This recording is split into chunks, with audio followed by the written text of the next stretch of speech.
kami dari kelompok 4, sub 3, akan menayangkan video terkait best and worst practice dari agenda 3, yaitu manajemen ASN, pelayanan publik, dan juga whole of government. Di sini, kelompok kami ada 4 orang dengan anggota sebagai berikut.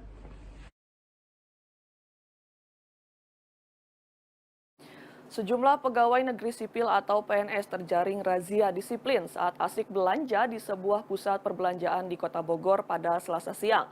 Mereka ditangkap akibat membolos pada jam kerja.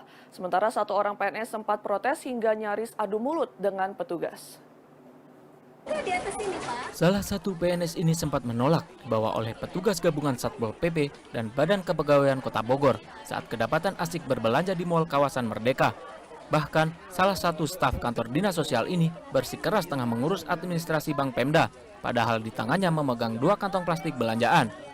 Berita tadi menunjukkan perilaku bad practice atau worst practice dari penerapan manajemen ASN. Hal ini disebabkan karena adanya beberapa oknum ASN Kota Bogor yang tidak menjalankan kewajibannya sebagai ASN, yaitu kewajiban untuk menaati kebijakan dan melaksanakan tugas dengan penuh pengabdian, kejujuran, kesadaran, dan tanggung jawab. Selain itu, oknum tersebut dengan jelas juga telah melanggar kode etik dan kode perilaku ASN.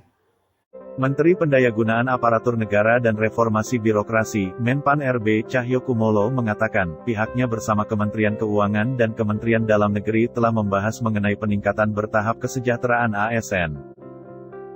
Jadi Kemenpan RB, Kemenkeu, dan Kemendagri sudah membahas peningkatan gaji dan tunjangan ASN. Cahyo mengatakan, Kemenpan RB selalu berkoordinasi dengan Badan Kepegawaian Negara, BKN, dan Kemenkeu untuk terus berupaya melakukan perbaikan tingkat penghasilan ASN. Di mana salah satunya adalah pemberian tunjangan kinerja dengan peningkatan bertahap di kementerian dan lembaga. Tidak seperti ilustrasi pertama, berita kali ini menunjukkan perilaku best practice dari penerapan manajemen ASN. Menteri Pan RB bersama Menteri Keuangan dan Menteri Dalam Negeri melaksanakan tugasnya untuk mengelola serta memenuhi kewajiban pemberian atau pemenuhan hak aparatur negara. Di samping itu, hak ASN itu sendiri juga merupakan bagian dari aspek pengelolaan atau manajemen ASN.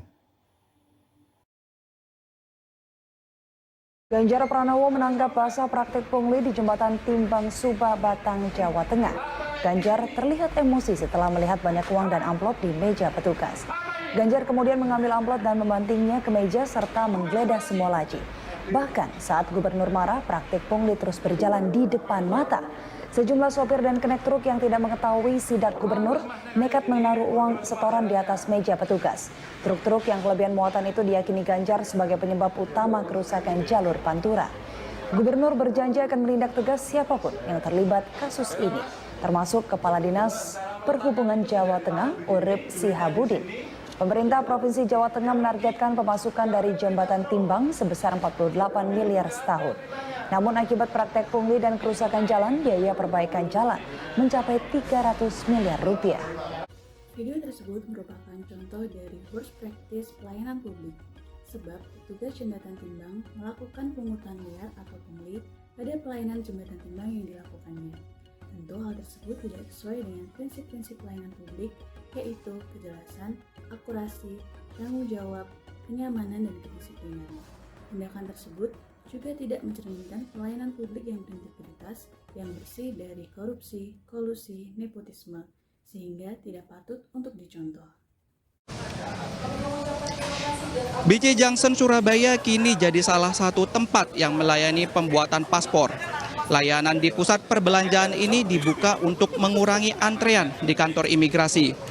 Paling tidak 100 pemohon bisa dilayani setiap harinya. Sejak dibuka, tak sedikit warga yang sudah memanfaatkan layanan ini. Keluhannya adalah sulitnya mendapatkan nomor antrian paspor yang berbasis online. Oleh karena itu kami terus-menerus melakukan komunikasi dengan pusat untuk perbaikan, dan kami juga menyebar pelayanan paspor ini di beberapa tempat supaya tidak fokus di 1 atau 2 tempat saja. Ini adalah untuk mengurangi keluhan terkait dengan sulitnya mendapatkan antrian. Video tersebut merupakan contoh dari best practice pelayanan publik, karena kantor imigrasi melakukan terobosan dalam meningkatkan pelayanannya dengan membuka layanan pembuatan paspor di pusat perbelanjaan yang memudahkan masyarakat untuk dapat memperoleh pelayanan pembuatan paspor tanpa harus panjang-panjang mengantri di kantor imigrasi. Hal ini tentu sesuai dengan prinsip-prinsip pelayanan publik, yaitu kenyamanan, kelengkapan sarana prasarana, kemudian kemudahan akses, dan prinsip lainnya, serta mencerminkan pelayanan prima yang patut untuk dicontoh. Puluhan pengurus APDESI atau Asosiasi Perangkat Desa Indonesia, Kabupaten Sukabumi, mendatangi kantor Dinas Sosial atau Dinsos yang berlokasi di Kompleks Gelanggang Olahraga Cisaat, Kabupaten Sukabumi. Dalam audensi tersebut, para kepala desa yang tergabung dalam pengurus APDESI mempertanyakan data penerima bantuan sosial atau bansos yang dinilai tidak tepat sasaran dan tidak valid. Selain itu, mereka pun menuntut beberapa hal kepada pemerintah Kabupaten Sukabumi, khususnya Dinas Sosial diantaranya, agar menunda sementara penyaluran bantuan sosial dari Gubernur Jawa Barat sebelum dilakukan perbaikan data penerima yang valid.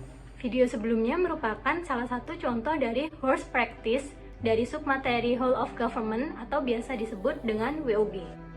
Dalam video menjelaskan bahwa pejabat ASN khususnya yang ada di Dinas Sosial Kabupaten Sukabumi kurang bisa mempraktekkan materi WOG karena adanya koordinasi yang tidak optimal dan disharmonisasi antara pegawai dalam kepengurusan bantuan sosial atau biasa disebut dengan bansos. Sehingga hal ini menyebabkan rekap data yang tidak valid, pemberian bansos yang tidak tepat sasaran, dan tidak maksimalnya bansos terdistribusi dengan baik. Selain itu, pada video juga menggambarkan ketidakpercayaan pengurus desa kepada kinerja ASN Dinas Sosial, sehingga mereka protes dan meminta penundaan penyaluran bansos sampai perbaikan data dilakukan. Lalu Lintas Polri mengeluarkan inovasi baru untuk mempermudah pelayanan bagi masyarakat, terutama bagi Anda yang hendak melakukan perpanjangan SIM, baik itu SIM A maupun SIM C. Kini Anda tidak perlu lagi datang langsung ke kantor pelayanan SIM untuk memperpanjang SIM, karena cukup dengan mengunduh atau mendownload aplikasi milik Korlantas Polri, yakni Korlantas Digital, yang dapat diunduh di aplikasi Play Store dan juga App Store. Di aplikasi ini akan ada fitur perpanjangan SIM yang diberi nama SIM Presisi Nasional atau SINAR, sehingga Anda dapat melakukan perpanjangan SIM di sini. Video tersebut adalah contoh dari best practice whole government, di mana dengan adanya aplikasi perpanjangan SIM online, maka e-government telah diterapkan. E-government adalah sebagai pintu masuk dari whole of government. Dengan adanya aplikasi perpanjangan SIM online tersebut, maka interoperabilitas dapat dimudahkan. Contohnya memasukkan data sampai psikotes online dapat dilakukan di aplikasi tersebut. Selain itu, integrasi terhadap lembaga dan kementerian atau bagian lain yang membutuhkan data SIM tersebut bisa tercapai. Dari tugas kali ini, maka dapat disimpulkan bahwa kami sebagai calon pegawai negeri sipil harus menerapkan contoh-contoh best practice dari manajemen ASN, whole of government, dan juga pelayanan publik. Sedangkan yang harus kami hindari adalah worst practice sehingga kami dapat menjadi PNS yang profesional. Sekian presentasi dari kami, kurang lebihnya mohon maaf. Terima kasih.